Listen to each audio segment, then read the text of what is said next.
Before starting the video, I have to say some of my points are heavily inspired by the video In Defense of Takano Jutsu by MathWiz. Please check it out, as it explains a lot about Naruto's story and characters in a much better way than I ever could.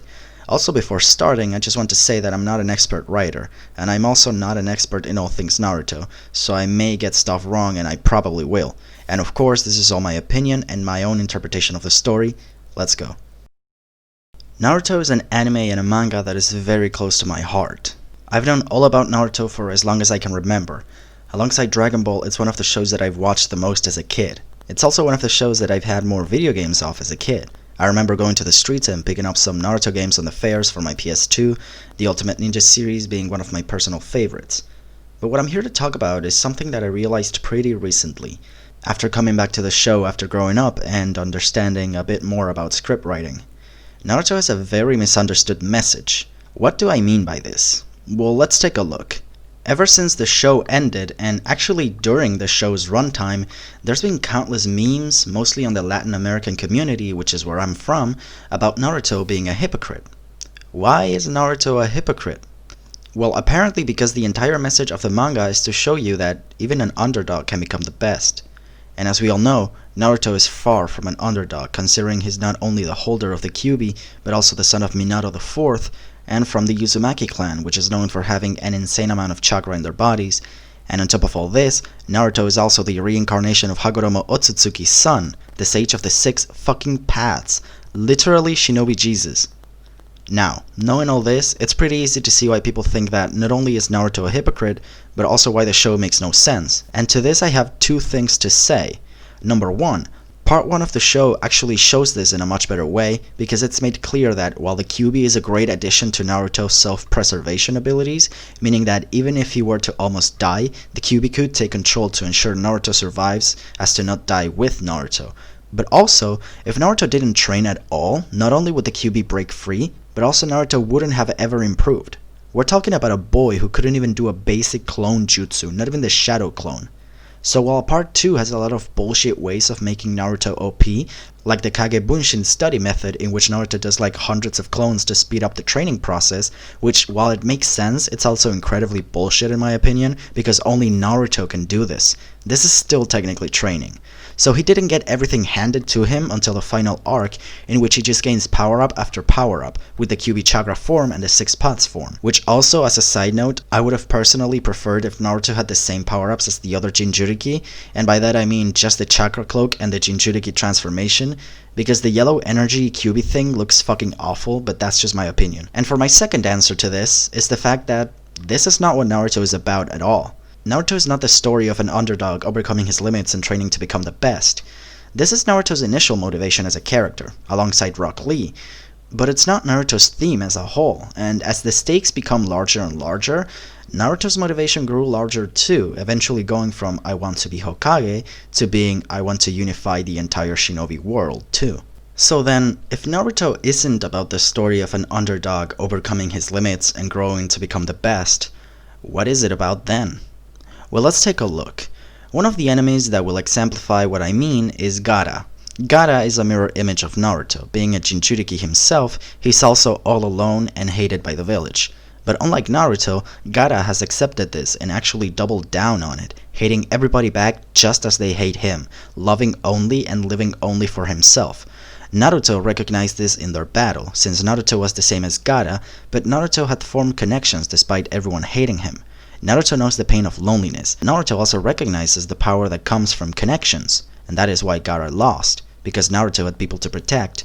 He had the friends that pulled him out of his dark and lonely world.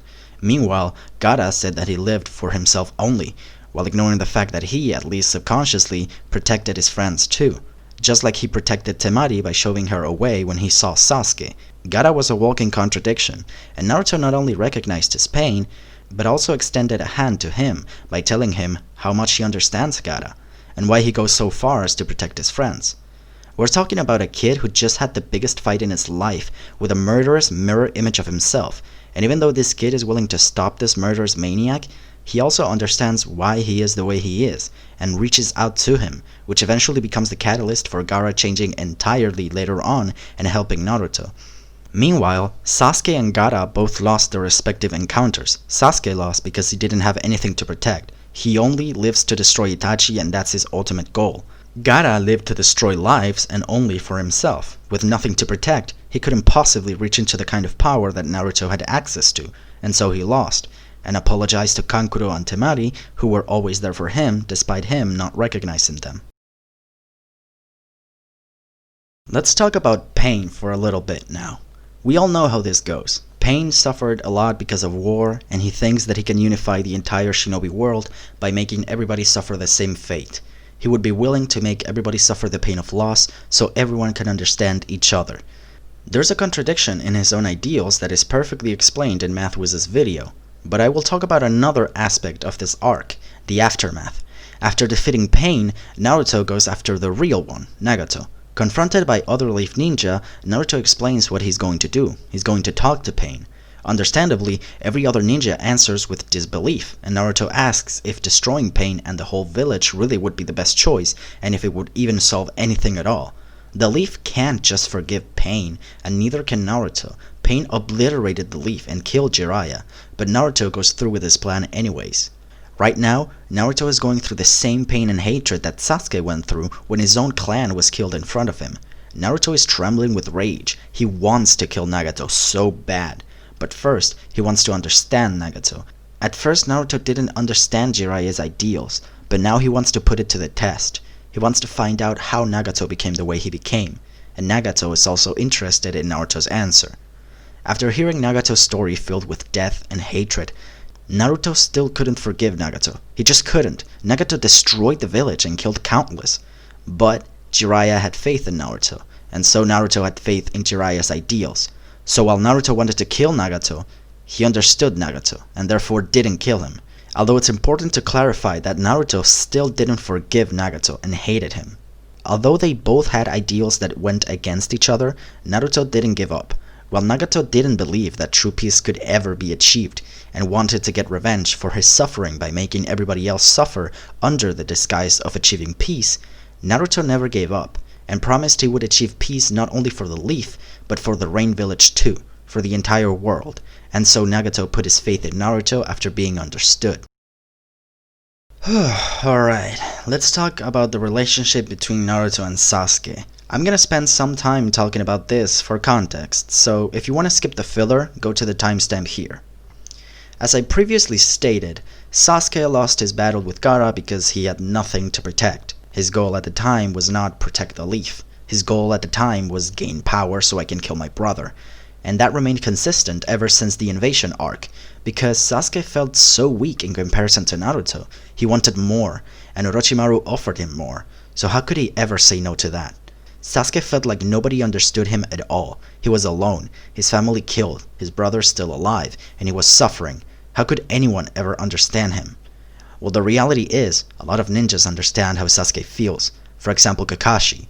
All of his friends, his father, his master, all dead. Sasuke isn't special. What happened to Sasuke was a much bigger scale event of what happened to countless ninja in history. But that wasn't enough. On top of losing his battle with Gaara, now Itachi had more interest in Naruto than he had interest in Sasuke. From Sasuke's perspective, Naruto was advancing at a faster rate than him. He felt inferior to this little kid who previously couldn't even do a single clone jutsu. And in typical manga fashion, this entire conflict is actually literally explained by Kakashi, who lays it out for the reader to understand. Kakashi actually went after Sasuke and confronted him to explain exactly what I just said. Unfortunately, the Sound 4 got to Sasuke at his most vulnerable state. If Sasuke was left to his own devices for a couple of days to reflect on his life up until now, we might have gotten an entirely different story. And as we all know, this culminated in Sasuke leaving and eventually fighting Naruto. Unfortunately, this time Sasuke won, and in his own mind, he thought that this path of revenge was the path that gave the most power, something that would stick with him throughout the entirety of Part 2. Since Sasuke didn't meet Naruto until the 5 Kage Summit, and the first time Sasuke saw Naruto after all these years, Naruto was extremely weaker than him. This further cemented Sasuke's ideals. At the same time, Naruto had his own encounter, which cemented his own ideals. His fight with Kakuzu.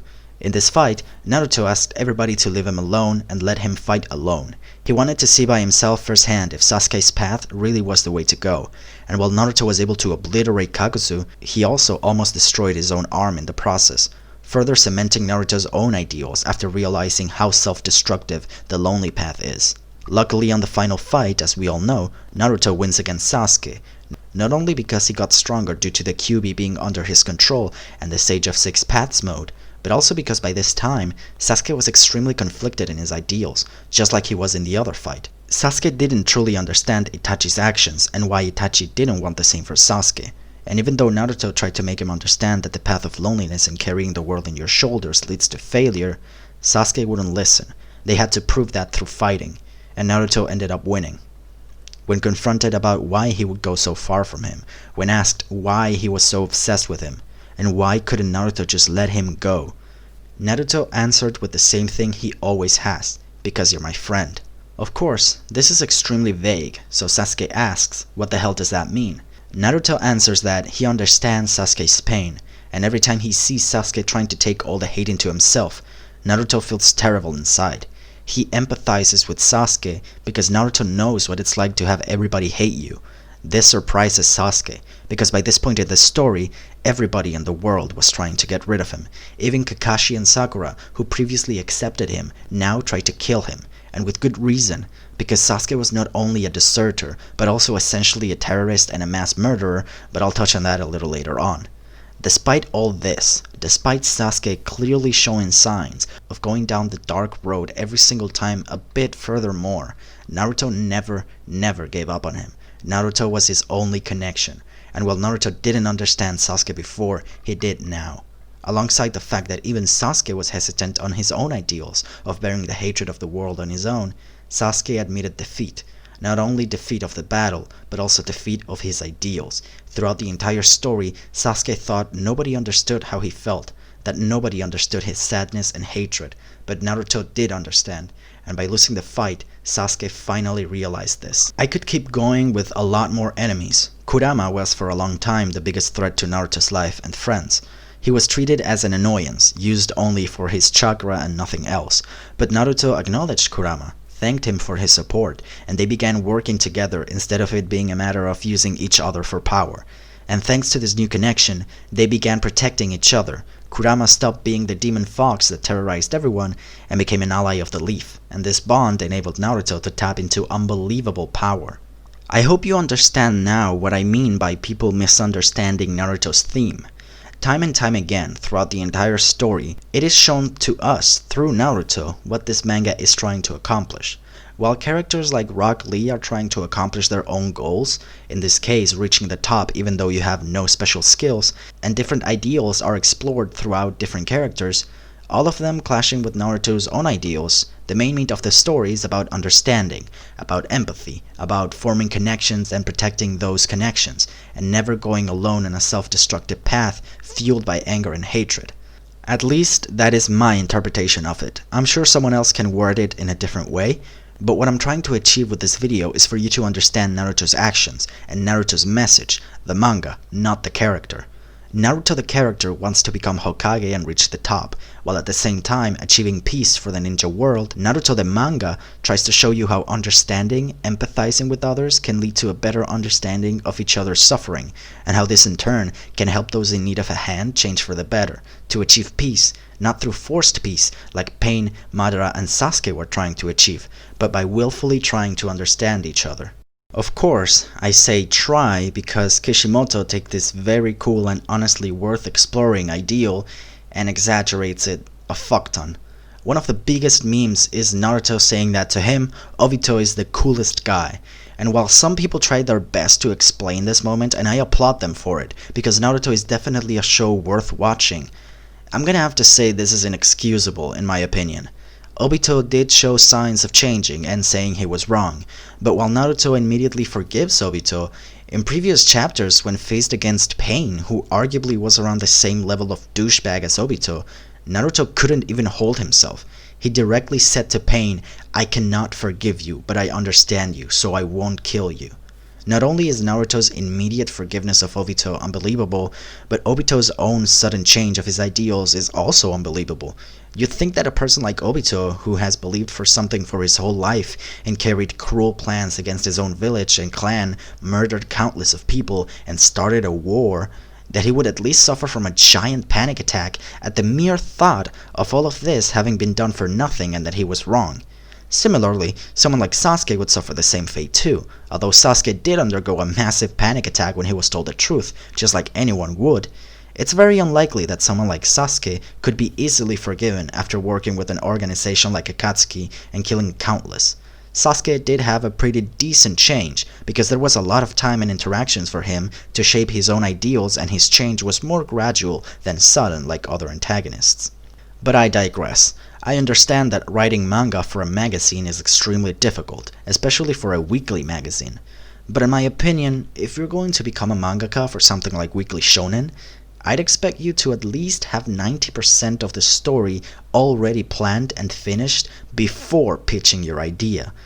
Cause otherwise, you get shitty endings and contradictory stuff in your own work that will in turn make it a worse story, and in the worst of cases, you'll have people misunderstand and meme the fuck out of your story. I mean, I didn't even touch on Kaguya's appearance at the very end of the story, which was just disastrous.